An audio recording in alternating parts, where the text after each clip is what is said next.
Hello, I'm Courtney Cardini and welcome back to Life of a Travel Writer. This is vlog 15 out of 52 as I make my way through the year doing a weekly update.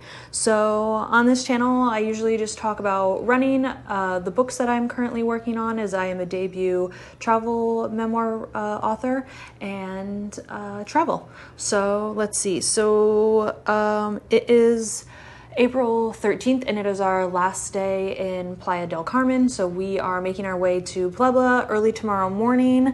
So I just had some stuff that I needed to round up as we are heading out. So today is really just about packing and getting set to go. I did go on my last run this morning, which was great because I hit a new goal. I ran 5 miles in under an hour and 7 minutes. Usually I was hitting almost an hour and 9 minutes, usually rounding off at an hour and 8 minutes. So I was excited for that.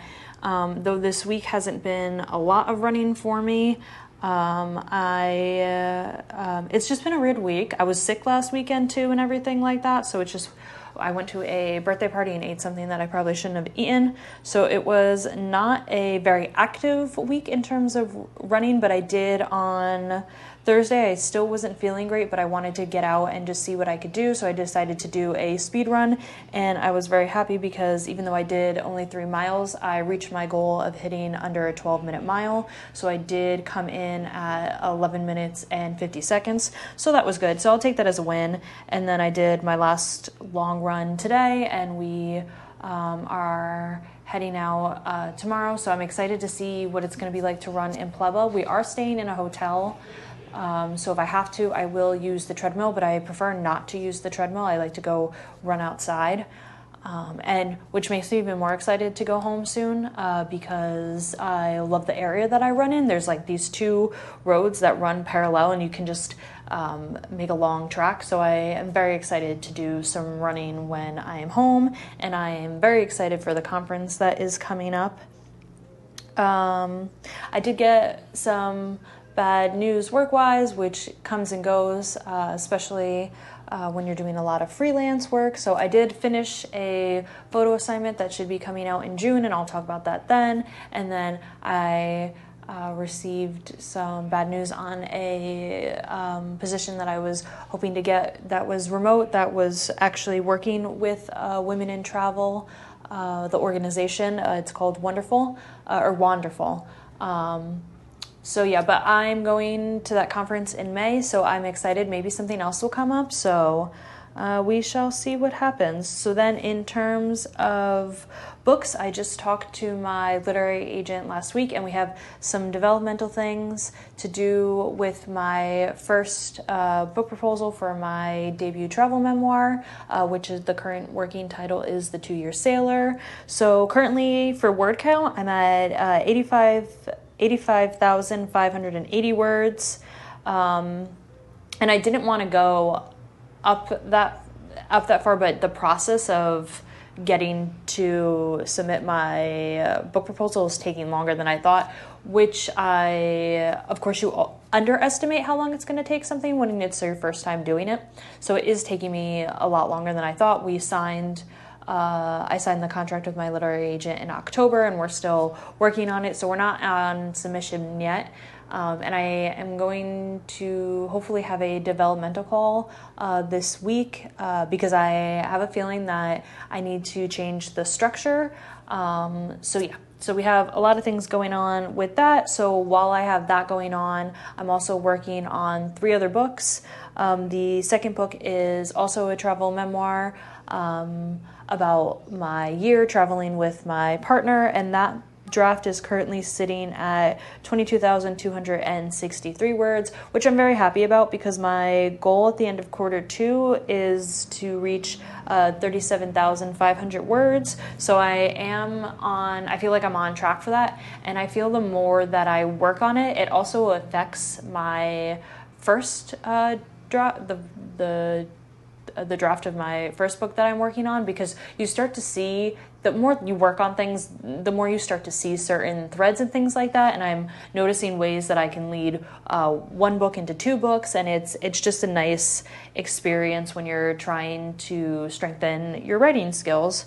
So yes, so I'm doing that, and then book 3 is also a travel memoir, and I'm working on it in present day. So just because I had read Overnight Success by Maria, and I'm not going to try to pronounce her last name because I'm going to butcher it, but she had done a 3-book series, and her last book was in current time as the other 2 were being published and worked on and everything like that. So I really liked that setup, so I thought that would be a nice skill to polish. So I'm setting that book up in a different style compared to the first 2, and it also goes with the fact that I've been doing a lot of pitching and essay work, so I just feel like those are kind of 2 parallels of different styles of point of view for writing. So that book is sitting at 8,434 words, and my goal at the end of quarter 2 is to be at 12,500, so I feel that I am on the way for that. And then my 4th book that I'm working on is a fiction novel that I've just started developing, so I am a little behind on word count for that because I have the one sheet is set up. So I have my points, and I know where I want the story to go, where I want the, certain things to hit on certain pages when you're following Save the Cat for writing a novel. So I've hit all of that, but now I really need to sit and think about what happens in between, because of the point of the book is that it's supposed to be entertaining. So I'm trying to figure out what happens in between each plot point. So that one is sitting at 5,798 words, and the goal for that is 12,000 even. So hopefully I feel like the more I work on it and the more that it comes to me, it will be easier to start filling in those pockets of time. So hopefully I will hit my goal at the end of quarter 2. So yeah, so that's it at the moment. I'm still doing a lot of pitch work. I have a lot of follow-ups to do this week. So I've really been focusing on that. I'm trying to, I have other projects going on as well. So I'm really trying to figure out how to balance that, which is just a part of experiences. So yeah, so that is it for the moment. We do leave Playa tomorrow for Puebla. I'm really excited for that. And then we're just there for a couple weeks. And then I'm heading to Mexico City, which I'm super, super excited for because I have been dying to go to the Frida Kahlo house since I was a kid. So this is my one opportunity. And I already booked my ticket because I've been warned by multiple people that you need to book your ticket ahead of time because of the fact it books out very quickly. So I'm very excited for that. Anyone who goes to the house is usually a fan of Frida Kahlo, and I know a lot about her because she's someone who really influenced me at a young age, and I just found it very interesting, the role she played in art history and everything. So yes, so very excited for that. Playa has been great. Besides some career bumps, everything else has been great. I can see why people come here all the time and why it's very popular with tourists and expats and even the locals who live in different areas that come around here. I have nothing bad to say about the area. I think it's great. I know there's always mixed feelings depending on what part of the U.S. you're in. Some people say Mexico is dangerous. Some people say it's not. It just depends on what you know and who you know and where you go. And that's the thing, is there's a lot of areas in Mexico that are not dangerous. So I was really glad that we were here and that we went to a cacao ceremony, which was great. We swam with the turtles. The other weekend we went to Explorer, which for a friend's birthday, which was great because I've gone on art cave tours through Spain and France, and we did the cave tour in Belize, which was great, but this was like a park set up for you to swim through the natural caves, and no, I'm not going to try to pronounce it because I forgot what it is now. So swimming through the caves and everything like that was amazing. And they have, what is it called? Zip lining and everything. And it's nice because the locals get a discount. It is more expensive for foreigners. And it is very expensive because I didn't even know what they were talking about. They just talked about going to this theme park, and I figured it was like Six Flags or something, roller coasters and things like that. No, that's not what this is. This is an underground cave that you can swim through and take rafts through, and there's vehicles that you can drive through the jungle, and there's zip lining. So this was not a U.S. theme park. This was definitely a nature Mexican theme park, and it was awesome. So I really liked it. And then there's that's it, cenotes, which is just, I have to do more research because I've heard mixed theories on how they were created, but it basically looks like a sinkhole that's filled with natural water, and there's fish, and you could sit down, and then the fish eat your feet, so you're getting a pedicure for free, which is great. And it's just a nice area. The birds are great. It looks like something out of Eden. So I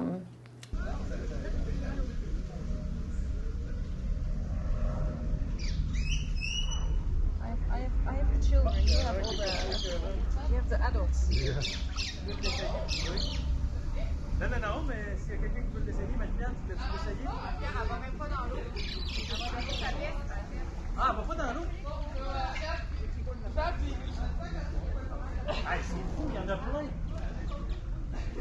Mais il y en a beaucoup, là. À cause de ça.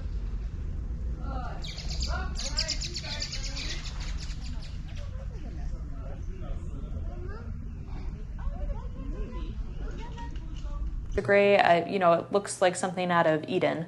So that's how I got sunburned. So yes, Playa has been awesome, but I am definitely ready for what comes next. I think because my calendar is really filling up with new activities. Last year was very different because I spent the majority of the year working on finishing the first draft of my book, and everything was based off of my partner's schedule because he already had conferences and things that he had signed up for, and I really walked into 2024 with nothing on my plate just to see where it would take us. So this year was different though. I've taken a lot of the research that I've done last year and information from a lot of people that I've met while we were traveling, and I'm really pushing myself forward to go to conferences and be in the circles that I want to be in and experience the things I want to experience and try. So it is a trial and error experience, but it's been good. So so we shall see what next week holds. I think it's going to be a great time in Puebla. I can't even believe though, like last year I was climbing a volcano in Guatemala, and now we're here in Mexico again. So it's wild what you can accomplish in a year and what you can see and what you can do. So so I am very excited, and I will check in with you next week. So thank you for checking in with me, and I hope you have a great week, and I hope you're doing something small to chase your dream forward. So that's all I got. So thank you. Bye.